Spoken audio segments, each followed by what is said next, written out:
I'm Coach Corey Wayne, and this is my video coaching newsletter. And the topic of this newsletter is going to be relationships that will never work. I've got an email here from a viewer.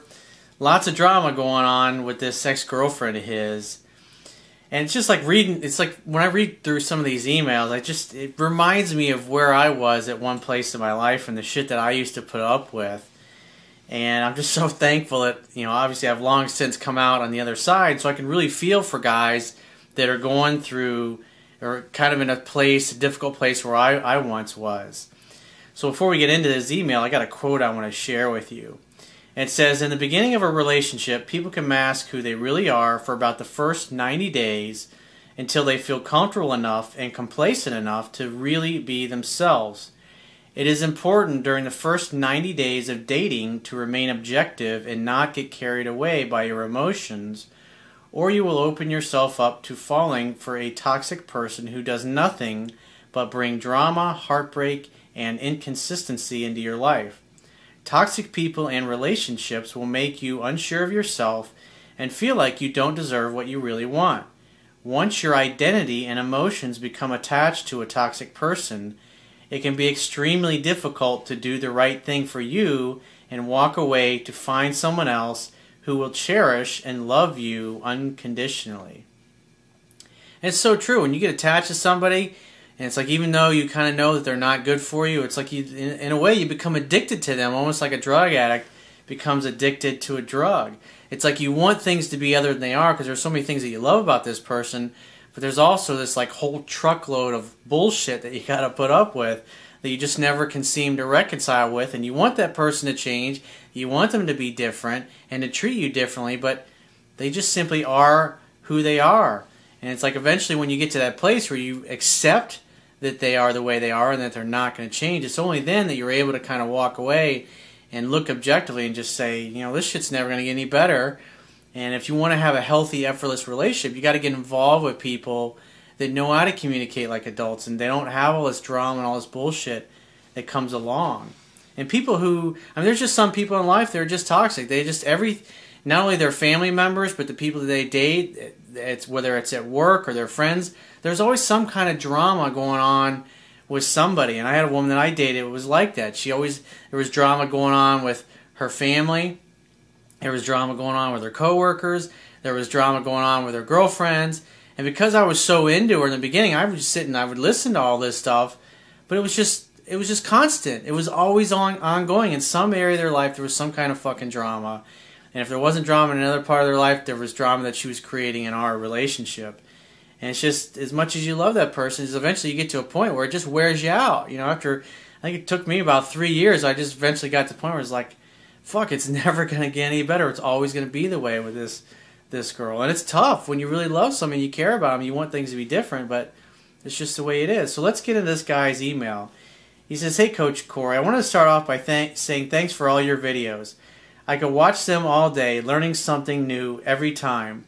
Also, thanks for responding to my email in one of your videos. The video was titled, Insecure Women Who Create Unnecessary Drama. So what I'll do is on the article on my website, I'll put a link that goes to the first video that I did for this guy, probably I guess about 6 months ago, whenever it was. So you can go back and check and see how things all started out.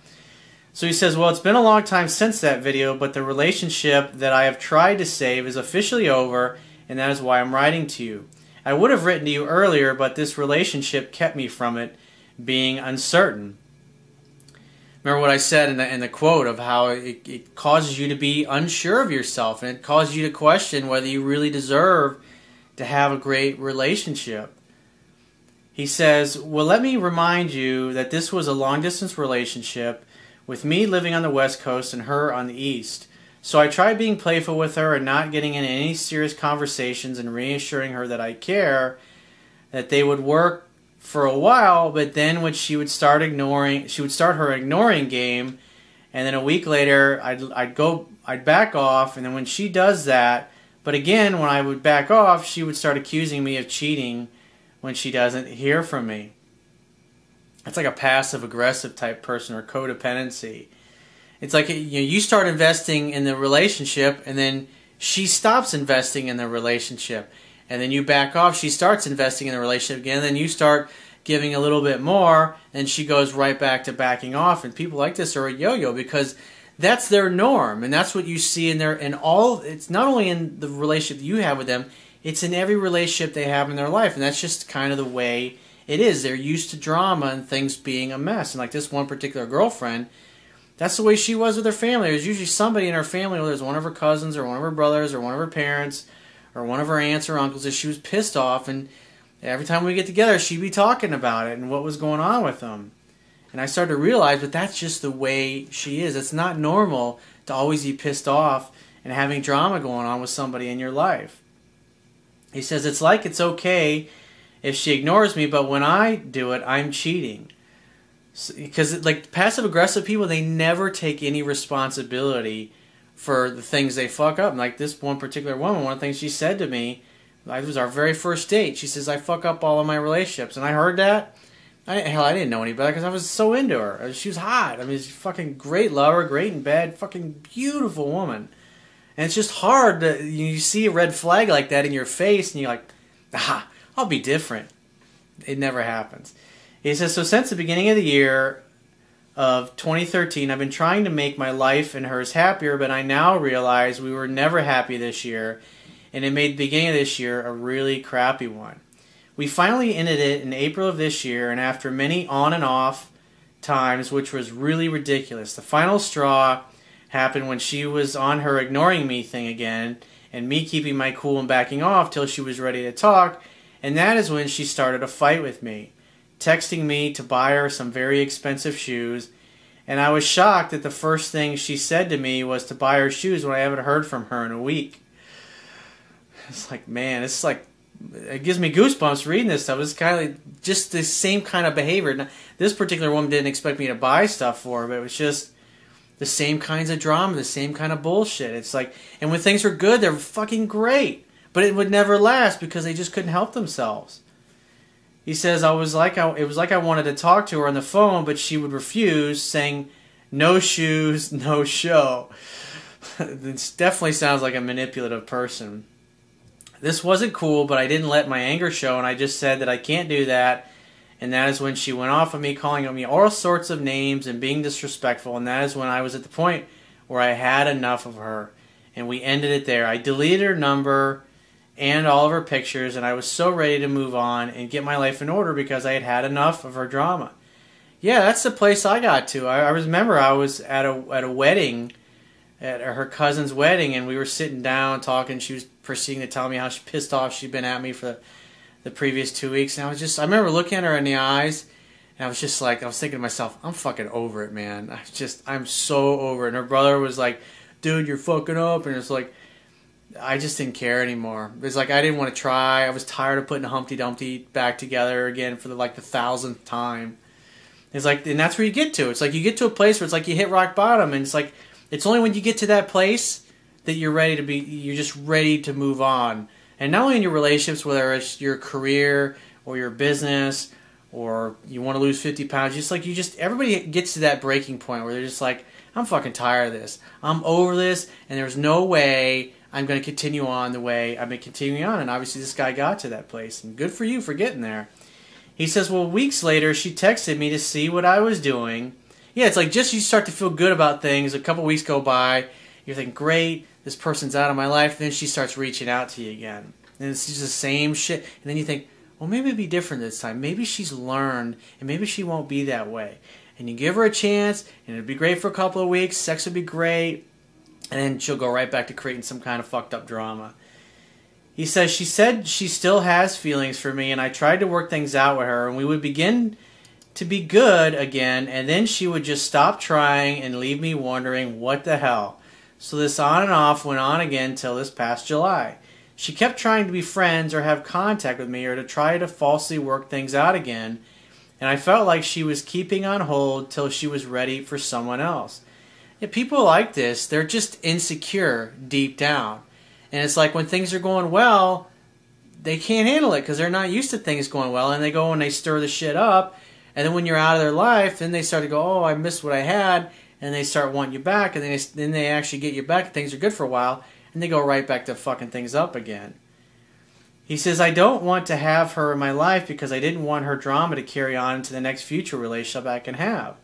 I learned my lesson from talking about my past relationships to her, and that's what caused a lot of issues. Yeah, it's like if you're going to talk about your previous relationships, I go into detail in this in my book. Talk about things in a positive light, because if you start sharing all the negative things or things that didn't go well, and you're with a person like this, they're going to use them against you and throw them in your face in the future, especially like if she causes an argument or some drama with you.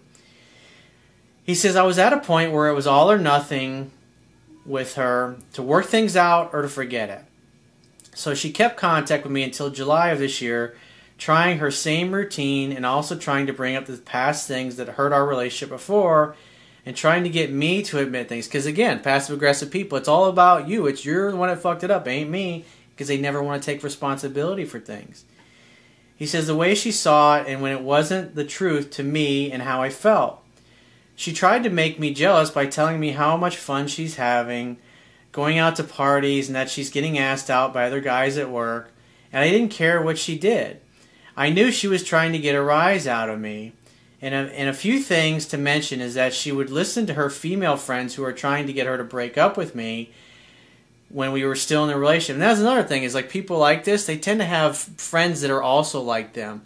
And so when things are going well, their friends tend to be jealous of how things are going well in your relationship. And so they try to stir shit up. And so not only are you dating the passive-aggressive person, but that passive-aggressive person tends to have other passive-aggressive people that have nothing but drama in their life. And so when things are going well for you and not for them, they want to tear you down. When things are going poor for them, it's the flip side. He says, I don't understand why they would do that when they don't even know me, because they're obviously just like her. They're fucked up passive-aggressive people, and they can't help themselves. It's what they learned from their family. It's just constant drama, constant heartache. He says, making her think that I'm a bad person. Another thing is that I would rather talk to her on the phone, but she prefers to text to communicate. Yeah, she controls the interaction that way. It's just, that's classic passive-aggressive tendencies. You can read about it on the internet. Just Google passive-aggressive. He says, or codependency for that matter. He says, well, that brings me to now. Thankfully, she has left me alone lately, but I'm afraid I might hear from her again. I want to change my number. That would probably be a really good thing for you to do. He says, but I think that is going way too far for one person. Well, if you don't feel you're strong enough to resist her next time she comes back, then maybe that's something you should consider. He says, I just plan on texting her that she has the wrong person and that I changed my number if I hear from her. Well, if she calls your phone and gets your voice message, unless you've got one of those robotic messages, that's one of those canned messages that the cell phone company has. He says, right now in my life, after all of this experience, I've been thinking of things to do to make myself a better person and how to have the life that I know that I want and should have after watching some of your videos. I plan on focusing on my school, my career, and working out, and also deeply understanding your book. That's awesome, because you need to kind of hit the reset button, so to speak. By reading and learning the stuff that I talk about in my book, it's like next time around, by applying the things that I teach, it'll bring out the worst qualities and the worst people that you date right away, so you don't find out that the person's a passive-aggressive person 4 months after you've already fallen in love with them. Because then once you've fallen in love with them, it's a roller coaster ride. It's really hard to leave when you care about them, because you want things to work. You want things to be better, and it's just unfortunate they never are. So by applying the things that I teach in my book, what it'll actually do is enable you to remain objective. Plus, because you have this negative anchor of like how bad things can really be when you make the mistake of getting involved by somebody that's like this. So when you apply those things that I talk about, you start out by calling the girl once a week and going out with her once a week. A woman who's fucked up or jacked up, she'll get pissed off at you. She might say, well, how come you haven't called me? It's like, well, you could have called me. I mean, right? I mean, think about it. It's common sense. If she gets pissed off when she hasn't heard from you in a few days, that communicates that she's an insecure person. And then you know to bail out before you get too deeply involved with them. He says, I've made that a personal goal, and I'm not really emotionally ready to jump back into dating again. Just like take your time, hang out, have fun, hook up, practice the things that I teach. And when you start getting lots of options and you start to realize that there are a lot of great girls out there that you can dig. Take your time. That's the best way to go about it. He says, I think the next person deserves me at my best and me being completely ready. Abso-fucking-lutely. He says, I know that this is a low point in my life right now, but well, the good news is, like when you're at the bottom, the only place to go from there is up. He says, I fully believe now that I will recover a better person. Absolutely. It's like it made me a really strong person emotionally. And so every relationship that I had after that, I never had any of that bullshit ever again. And just in you get to realize what those people are like when you spend a lot of time with them. And so, like when you're talking to somebody for the first time, you can see how it comes out. You can see their quirks and their behavior, how they are, it's like they start blowing up your phone right away, a little bit more than a normal woman would. And that's one thing I noticed with this particular girl. It's like right away she was all over me. She's blowing up my phone, chasing me, more than an average woman would, that and a healthy woman would. And that would have, obviously that was something that she did to me. But I was like, I so wanted her in the beginning. But it was needy tendencies, and I didn't realize that because I was just fucking gonzo over this girl. And so the next time around, when I noticed a girl that I was dating started acting that way, I was fucking out of there. I was off like a prom dress. He says, I want to ask you a few questions. How long should a person wait to start dating again after a breakup? The idea is to go out and date and have a good time and not try to get caught up or into a relationship. And that way, if you're dating, because you're going to need some practice, because repetition is the mother of skill.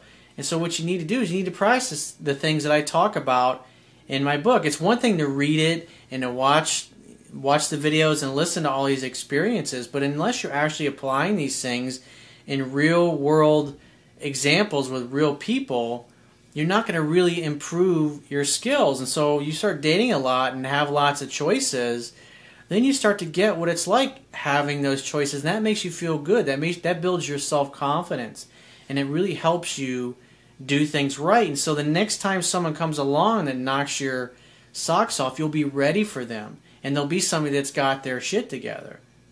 He says, how should I talk about my past relationships when I'm being asked by someone that I'm dating? Well, again, I talk about that in my book.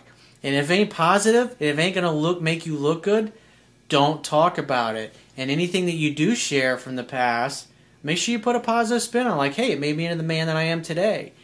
I'm grateful. It was a gift being in that relationship. Even though that, I've had relationships in the past for people that were full of drama. Those particular relationships, they made me strong. They taught me because when you go through enough bad experiences, you really start to treasure and appreciate the good experiences with women who have their shit together emotionally. And it's like, so once you get used to dating people like that, it's like you never go back. He says, and is jumping from another relationship considered a rebound? Well, yeah, I wouldn't recommend like the first person you date to get into a relationship with them after a couple of weeks. That's too much too soon. He says, how long should I wait to not make it a rebound? That's why I said you should date. Have lots of options, lots of choices, because you're just now getting to a point where you're going to actually apply the things that I teach. Because what you'll learn is that, especially like when you have lots of choices and lots of options with women, the more you apply these things, you're going to get pickier over time. And people that you might date today, 6 months from now, you wouldn't give them the time of day. And so as time goes by and you get pickier and pickier and you're able to spot that bad behavior right away, you'll actually become more selective. And that's actually a good thing, because at the end of the day, most of us just want one really great person to have a great relationship with. And if you're getting all hung up on people that are messed up, or they're full of drama, or they're passive aggressive or codependent, you start to spot that stuff right away, so you don't get involved with them. And so when you see those kinds of behaviors, you just keep moving on to the next, and you don't, because it's like when you have a scarcity mindset, it's like that's what kind of kept me in that really bad relationship and hoping things would get better, is because in a lot of levels that relationship was better than I ever had it, but it also was worse than I'd ever had it. So it's like you have like one extreme to the other. And again, you spot those tendencies in the beginning, you don't get hung up on that person, you keep moving on to date new people until you find somebody that's got their shit together. And when you find somebody who's got their shit together, it'll be easy, it'll be effortless. They'll make the effort. They won't make the effort for 2 or 3 weeks and then just stop making the effort because things are good and they're used to things being fucked up. They'll communicate like an adult. They'll make the effort. When they say they're going to do something, they'll actually do it. When they say, hey, I'll call you tomorrow, they'll actually call you tomorrow. They won't say, hey, I'll call you tomorrow, and then 3 days go by, and they don't do that bullshit. Because, that's obviously frustrating. It's like for me as a high achiever, and any for you watching this that are high achievers, it's like I'm a type of person that says, hey, if I'm going to work out today, I'm going to go work out. Even if I feel tired or I don't feel like doing it, I'm going to take the initiative, and I'm going to make those things happen. But dating someone who's not like that can obviously be very frustrating. It's like one of the things that Tony Robbins says. People who like the same things tend to like each other. And so if you can become a happy, whole, complete person who loves your life, who has a complete life full of friends, and you love your freedom, you love the fact that you're single, you can go to a movie by yourself and not freak out, you can go to lunch or dinner by yourself and have a ball doing that, then you're at that space and you're in that place where you're actually ready for another complete person to come and share their completeness with you. So he says, I really like when you say there is another bus every 15 minutes. It's true, because like I said, when I was younger, I had a scarcity mindset. Because like, what have you heard like since you were a little kid? Oh, you got to find that one perfect person and not let go of them. And so like when you find somebody that you really connect with, it's like you ignore the fact that they're not good for you, and because you have this fear that you're never going to find anybody better. That's what caused me to go ahead and marry the woman that I married that became my first wife. And that's what kept me from leaving that relationship, not only when we were dating, but also when we were married, because I was terrified that I would never find anyone better, because that's what everybody harps on. Oh, don't let her go. Don't fuck that up. Even though deep down your heart's telling you, it's like, this is not as good as it could be. And it's like, I've learned that people come into your life, every person that comes into your life, you got a gift for them, and they have a gift for you. And it does, some people are going to be in your life for 2 weeks, some for 2 years, some 20 years, some will be in your life for your whole life. The idea is not to hold on to them, is because the people that really love you and really care about you and really appreciate you, they're going to be in your life no matter what. They're going to love you for you and appreciate you for you, and they're going to stick with you through thick and thin. So if you'd like to get my help personally, the quickest way to get my help is to book a paid phone coaching session. You can do that by going to my website, click the products tab at the top of your screen, and follow the instructions for booking a paid phone coaching session with yours truly. And I will talk to you soon.